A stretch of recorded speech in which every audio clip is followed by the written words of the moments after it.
Hello everyone, আজকের এই ভিডিওতে আমরা নিউটনের সেকেন্ড ল সম্বন্ধে জানব।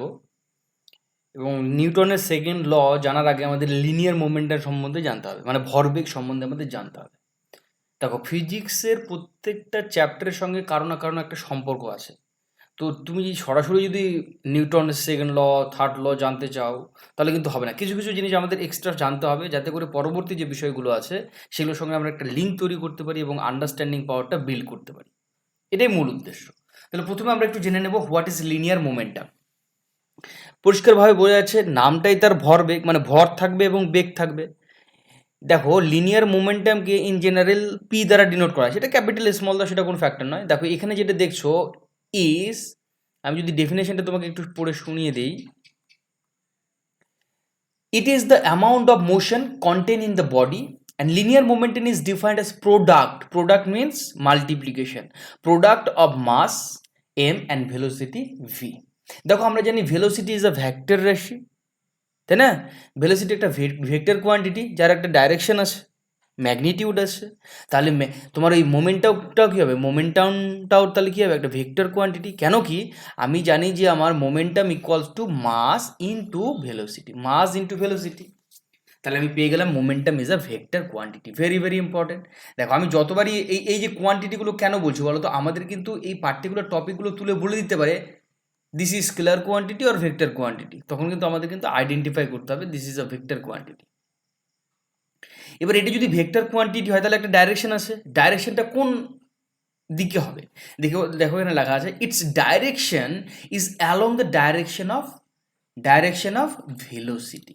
মানে ভেলোসিটির ডাইরেকশন যেদিকে হবে, তোমার মোমেন্টামেরও ডাইরেকশন ঠিক সেই দিকে হবে। বোঝা গেল? Along the direction of velocity. SI unit কি হবে? এসআই ইউনিট হবে kilogram metre per second. Kilogram metre per second. দেখো, এটাকে তো আমরা এমনি নর্মালি বিল্ড করতে পারি। মাসের ইউনিট কি হয়? কিলোগ্রাম। আর ভেলোসিটির ইউনিট আমরা জেনেছিলাম মিটার পার সেকেন্ড। দেখো, জাস্ট সেপারেট করে লেখা হয়েছে kilogram into metre per second, কিছুই নেই, মাস ইন্টু ভেলোসিটি। দেখো, ইউনিটগুলো খুব সহজেই আর কি পাওয়া যায়। এবার দেখো, তুমি যখন ইউনিট পেয়ে গেছো, তাহলে তুমি ডাইমেনশন পেয়ে যাবে, তাই না? ভালো করে খেয়াল করো, কিলোগ্রাম কি? মাস, তার মানে এম হবে। মিটারটা কি? লেন্থ, তাহলে এল হবে। এসটা কি? টাইম, তাহলে টি হবে, T inverse. M L T inverse is the dimension of momentum. বোঝা গেল? দেখো, আমি অনেকগুলো পয়েন্ট এখানে মেনশন করেছি, প্রত্যেকটা পয়েন্ট কিন্তু এক্সাম পয়েন্ট অফ ভিউ থেকে গুরুত্বপূর্ণ। প্রত্যেকটা পয়েন্টকে আমাদের জানতে হবে এবং শিখতে হবে ঠিকঠাকভাবে। চলো পরবর্তী, এবারে আমরা শিখবো Newton second law of motion. তুমি যদি একটু ডেফিনেশনটা পড়ো, অ্যাকচুয়ালি নিউটনের সেকেন্ড লটাই কিন্তু সবচেয়ে বেশি গুরুত্বপূর্ণ একটা ল। একটু যদি ভালো করে ভেবে দেখা যায়, net forces acting on an object is directly proportional to the rate of change of its linear momentum. Linear momentum আমরা একটু আগে দেখলাম যে লিনিয়ার মোমেন্টামটা হচ্ছে তোমার পি। এবার যেহেতু এখানে বলা আছে রেট অফ চেঞ্জ, মানে কি? পার টাইম। একটা নির্দিষ্ট টাইমের রেসপেক্টে যদি কোনো কিছু চেঞ্জ হয়, সেটাকে কিন্তু রেট অফ চেঞ্জ বলে। তাহলে সময়টা চলে আসবে। বোঝা গেল? তাহলে লিনিয়ার মোমেন্টাম এর যে চেঞ্জটা হচ্ছে একটা নির্দিষ্ট সময়ে, সেটাই কিন্তু সেকেন্ড ল। যদি দেখতে চাও ম্যাথামেটিক্যালি, তাহলে কি হবে? F directly proportional to DP by DT. তুমি যদি একটু খেয়াল করো, এখানে যে ফোর্সটা পাচ্ছি, এই যে এফ, নিউটনের যে লগুলো প্রত্যেকটাই ডিপেন্ডস করছে কমপ্লিটলি ফোর্সের উপরে, মানে পুরো ব্যাপারটাই ফোর্স। তাহলে এইখানে নিউটনের সেকেন্ড ল যে ফোর্সটা কার উপর ডিপেন্ড করছে? মোমেন্টামের উপরে। কিভাবে? Directly depend on. তাহলে দেখো, এখানে ফোর্সটা কি হচ্ছে? ডাইরেক্টলি ডিপেন্ড করছে মোমেন্টামের উপরে, rate of change of momentum.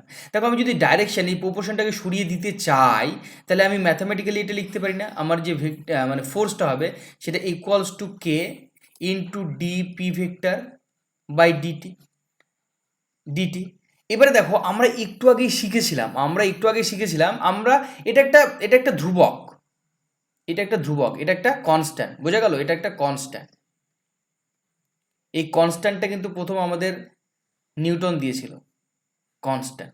ওকে, আমি কনস্ট্যান্টটাকে এখন বর্তমানে অ্যাভয়েড করে চলছি। তাহলে আমার ইন জেনারেল যে ফর্মটা আসবে, force is equals to D P vector by DT. দেখো, আমরা একটু আগে শিখেছি যে আমাদের পি ভেক্টর ইকুয়ালস টু, মানে মোমেন্টাম ইকুয়ালস টু কী ছিল বলো তো? Mass into velocity. এটা আমাদের ছিল মাস ইন্টু ভেলোসিটি। তাহলে দেখো তো আমি এখানে বসিয়ে দিতে পারবো না, ডি এখানে লিখলাম এম ভি বাই ডিটি। তাহলে আমি এটাকে ডিফারেন্সিয়েট করতে পারবো। ডিফারেন্সিয়েট আমরা শিখেছিলাম product differentiation, D by DT. এখানে যদি এক্স ওয়াই থাকে, আমরা ডিফারেন্সিয়েশনে শিখেছিলাম প্রথমে কি করতে হবে, প্রথমেটা স্থির থাকবে, এক্সটা স্থির থাকবে, পরেরটা ডেরিভেটিভ হবে ডি ওয়াই বাই ডিটি। তারপরে আবার প্রথমেরটা ডেরিভেটিভ হবে, পরেরটা স্থির থাকবে, মানে ওয়াই ডিএক্স বাই ডিটি। এইভাবে কিন্তু আমাদের রুলসগুলোকে অ্যাপ্লাই করে চলতে হবে। দেখো তাহলে আমি এখানে কি লিখবো, প্রথমে M M D V by DT, okay, plus V D M by DT. তুমি যদি একটু খেয়াল করো, আমি এখানে যেটা বলতে চাইছি, ডি এম বাই ডিটি, আমরা কি জানি এমটা কি হয়, মাস। মাস মানে কি, কনস্ট্যান্ট, অলওয়েজ কনস্ট্যান্ট। কিছু একটা মাত্র তুমি এক্সাম্পল পাবে আমাদের ভৌত বিজ্ঞানে, সেই ক্ষেত্রে মাসটার পরিবর্তন হয়, মানে ডিএম বাই ডিটিটাকে ইউজ করতে হয়। তাছাড়া ম্যাক্সিমাম ক্ষেত্রে আমাদের এমটা 98% ক্ষেত্রে কিন্তু এমটা আমাদের কী হবে বলো তো, কনস্ট্যান্ট হবে। 98% কেসে আমাদের কিন্তু এমটা কনস্ট্যান্ট হবে। তাহলে কনস্ট্যান্টের যদি আমরা ডেরিভেটিভ করি তাহলে কী হবে, জিরো রেজাল্ট দেবে। তাহলে এই পুরো টার্মটা জিরো হয়ে যাচ্ছে। আর আমরা ডিভি বাই ডিটি মানে rate of change of velocity কী বলা হয়, এক্সেলারেশন। Very good, acceleration. তাহলে আমরা এখান থেকে কী পাবো, M and A, that is F force is equals to m into acceleration ma। বোঝা গেল? এইটা হচ্ছে আমাদের নিউটনের প্রকৃত যে ল, সেটাকে কিন্তু আমরা এই হিসেবে জানি যে F is equals to m into a, force equals to mass into acceleration। বোঝা গেল? force is equals to mass into acceleration। দেখো এখান থেকে আমি আরেকটা জিনিস তোমাদের বলবো, আমরা একটু আগে মানে আমরা প্রথম যে ভিডিওতে সেখানে শিখেছিলাম যে ইউনিট অফ ফোর্স। আমি এখানে একটু মেনশন করে দেবো যে ইউনিট অফ ফোর্স, কেন কি এটা খুব গুরুত্বপূর্ণ। ইউনিট অফ ফোর্স আমরা শিখেছিলাম নিউটন, শুধু নিউটন, তাই তো? ইউনিট অফ ফোর্স নিউটন শিখেছিলাম। কিন্তু তুমি একটু খেয়াল যদি করো, এইখান থেকে আমি আরও একটা ইউনিট ডিসকভার করতে পারি। কি বলো তো, আমরা এখান থেকে আরও একটা ইউনিট ডিসকভার করতে পারি। সেইটা কি বলতো, মাসের ইউনিট কি হবে, কিলোগ্রাম, তাই না?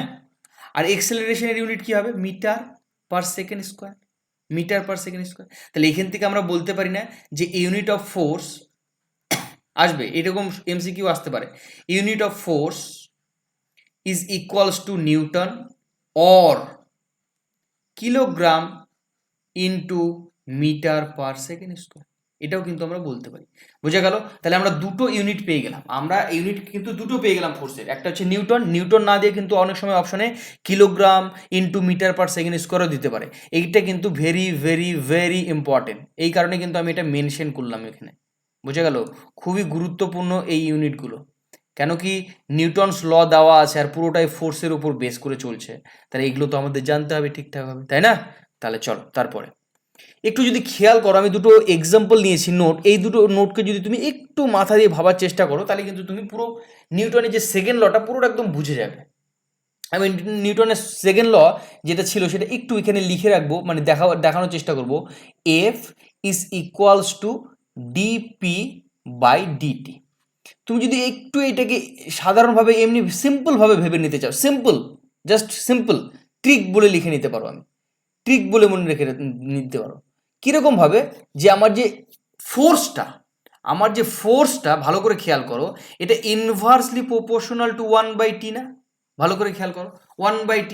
আমি এটা জাস্ট আমি ট্রিকের জন্য বললাম, এটা কিন্তু কোনো ম্যাথমেটিক্যাল বা ফিজিক্সের কোনো বিষয় না, এটাকে কিন্তু খুব সিরিয়াসলি নেওয়া যাবে না, এটা ট্রিক হিসেবে নিতে হবে।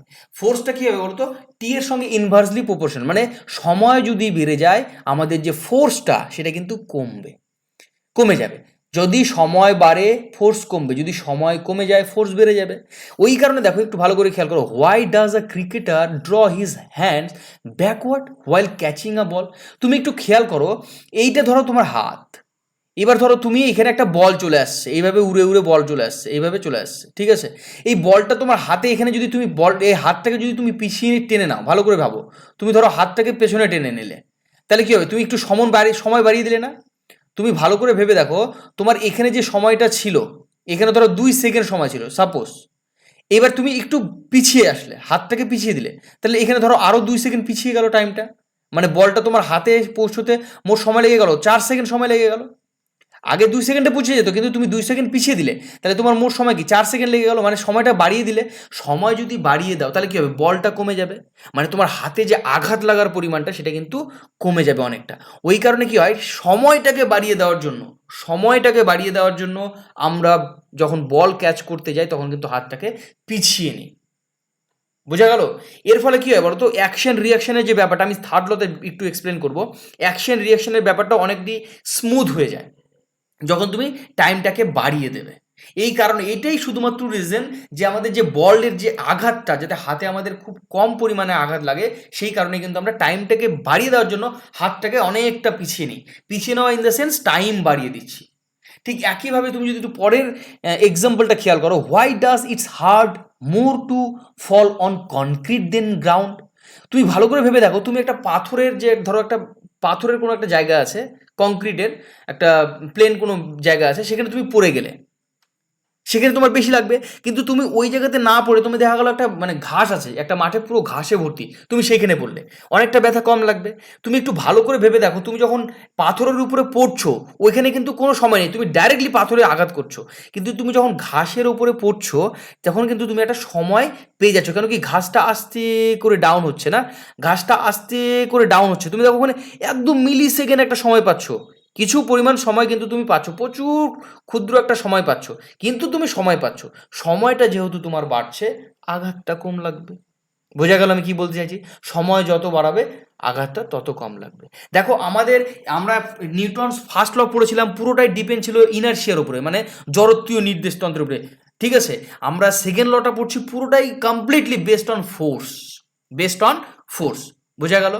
আমি এই দুটো এক্সাম্পল এই কারণে নিয়েছি, এগুলো আমাদের কমন এক্সাম্পল, আমরা ক্লাস 9 থেকে পড়ে আসছি এগুলো, যে ক্যাচিং বল, স্টোনের উপরে পড়ে যাওয়া, এগুলো কিন্তু আমাদের কমন এক্সাম্পল। এবারে দেখো আমি কি ধরনের এমসিকিউ তৈরি হতে পারে, আমি সেগুলো একটু তোমাদের দেখাবো। ফার্স্ট কোশ্চেন দেখো, what is the force applied on a body with 5 kilogram of mass and an acceleration of 7 metre per second square. তুমি যদি একটু খেয়াল করো, আমাদেরকে জিজ্ঞাসা করেছে হোয়াট ইজ দ্য ফোর্স। আমরা একটু আগেই শিখেছি নিউটনের সেকেন্ড ল থেকে যে force is equals to mass into acceleration. তুমি যদি একটু কোশ্চেনটা খেয়াল করো, আমাদের মাস দেওয়া আছে কত বলো তো, 5 কিলোগ্রাম, তাহলে আমি এখানে লিখে নিচ্ছি 5 কিলোগ্রাম। আর এক্সেলারেশন কত দেওয়া আছে বলো তো, এক্সেলারেশন দেওয়া আছে 7, তাহলে 5 ইন্টু 7, ইউনিট কী হবে, kilogram into metre per second square. এবার দেখো 5 এর সাথে কত হয়, 35 kilogram into metre per second square. আমরা একটু আগে দেখেছিলাম kilogram into metre per second square মানে কি লেখা যায়, আবার নিউটনও লেখা যাবে, তাহলে 35 Newton is the correct answer. বোঝা গেল? তাহলে option A is the correct answer. তারপরে চলে যাব আমরা, the unit Newton is equivalent to, just এক্ষুনি আমরা শিখলাম, বলো তো কি হবে, বলো কি হবে,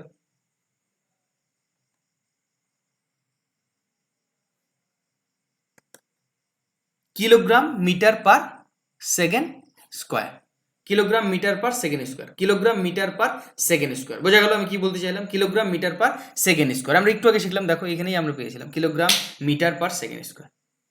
বোঝা গেল? চলো কোশ্চেন নাম্বার 3, এইটাই হচ্ছে তোমাদের ভেরি ভেরি ইম্পর্টেন্ট কোশ্চেন, এটা দিয়ে দিতে পারে, কারণ এইটা হচ্ছে তোমার এক্সেপশনাল কোশ্চেন একটা। এক্সেপশনাল এই কারণে বলছি, দেখো an example of variable mass system, মানে তোমার এখানে মাসের পরিবর্তন হবে, মানে ভরের পরিবর্তন হবে। তুমি যদি একটু খেয়াল করো, আমাদের যখন রকেটগুলো ছাড়া হয়, এখানে নিচে প্রচুর পরিমাণে জ্বালানি থাকে, এখানে নিচে প্রচুর পরিমাণে জ্বালানি থাকে না।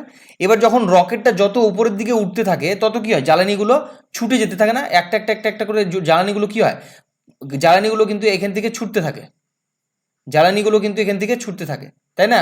এবার জ্বালানিগুলো যদি কমতে থাকে, ভালো করে খেয়াল করো, তাহলে কী হবে, জ্বালানিগুলো যদি কমে যায় তাহলে কী হবে, তাহলে এর মাসটা কী হবে, মাসটা কমে যাচ্ছে কিনা, সেক্ষেত্রে কিন্তু আমাদের ভেরিয়েবল মাস কথাটা চলে আসবে, মানে মাসের পরিবর্তন হবে। ভেরিয়েবল মানে কি, পরিবর্তনশীল কণা, তাই না, ভেরিয়েবল মাস। তাহলে আমাদের অ্যান্সারটা হয়ে যাবে rocket taking of is the correct answer. এটা একটা এক্সেপশনাল কোশ্চেন, ওই কারণে আমি নিয়েছি। তোমরা এক্সপ্লেনেশনটা পড়ে নিতে পারো, আমি যেটা বললাম সেটা এখানে লিখে দেওয়া আছে। বোঝা গেল? তাহলে option A B is the correct answer. আর রকেট টেকিং অফ তখন কিন্তু ভেরিয়েবল মাসটা ব্যবহার করা হবে। অর্থাৎ তুমি মানে যদি ফোর্সটা বের করতে চাও সেক্ষেত্রে তোমাকে এই ফর্মুলাটা অ্যাপ্লাই করতে হবে। কি বলো তো? ওই যে ভি থাকবে ইন্টু ডিএম বাই ডিটি, কেন কি এখানে মাসের পরিবর্তন হচ্ছে, এই ফর্মুলাটা কিন্তু তোমাকে তখন চলে আসবে। ডিএম বাই ডিটিটা কিন্তু তখন জিরো লেখা যাবে না, ডিএম বাই ডিটিটাকে কিন্তু তখন জিরো লেখা যাবে না, মানে এই যে টার্মটা দেখছো এটা নট ইকুয়ালস টু জিরো হবে। বোঝা গেল? চলো তারপরে 4 নম্বর কোশ্চেন দেখো, বলেছে how do we calculate force in variable mass. দেখো আমরা একটা ভেরিয়েবল মাস যখন দেওয়া থাকবে, আমাকে একটু আগে তোমাকে শিখিয়ে দিয়েছি ভেরিয়েবল মাস থাকলে আমরা কোন ফর্মুলা ইউজ করবো, অ্যান্ড কনস্ট্যান্ট ভেলোসিটি।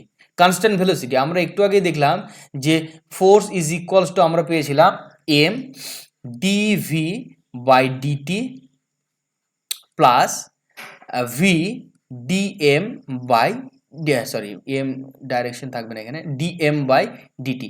এখানে দেখো বলা আছে কনস্ট্যান্ট, কনস্ট্যান্ট কি বলতো, ভেলোসিটি। ভেলোসিটি যদি কনস্ট্যান্ট হয় তাহলে ডিভি বাই ডিটিটা কি হবে, জিরো। আলটিমেটলি আমাদের রেজাল্টটা চলে আসছে ভি ডিএম বাই ডিটি। কোন অপশনটা হবে দেখো তো, option C is the correct answer. বোঝা গেল? তারপর 5 number, the second law of motion gives the measure of which of the following. Very very important, very very important. কারণ আমরা বেসিক জিনিসগুলো যখন জেনে যাবো না তখন আমাদের এই কোশ্চেনগুলো এত পাতি মনে হবে। কিসের এক্সেলারেশন দেবে, ফোর্স দেবে, মোমেন্টাম দেবে, একগুলোর মোমেন্টাম দেবে। অনেকে মোমেন্টাম বলে দিতে পারে, একদমই নয়। সেকেন্ড ল কিন্তু আমাদের সবসময় ফোর্স দেয়। Second law, Newton second law of motion gives us force. বোঝা গেল আমি কি বলতে চাইলাম? এই ধরনের কোশ্চেনগুলো কিন্তু আমাদের এক্সামে আসতে পারে। ওকে, তাহলে আজকের এই ভিডিওতে আমরা সেকেন্ড ল সম্বন্ধে জানলাম, পরবর্তী ভিডিওতে আমরা নিউটনস থার্ড ল সম্বন্ধে জানবো। তো ততক্ষণ পর্যন্ত তোমরা দেখতে থাকো এবং শিখতে থাকো। Thank you, take care.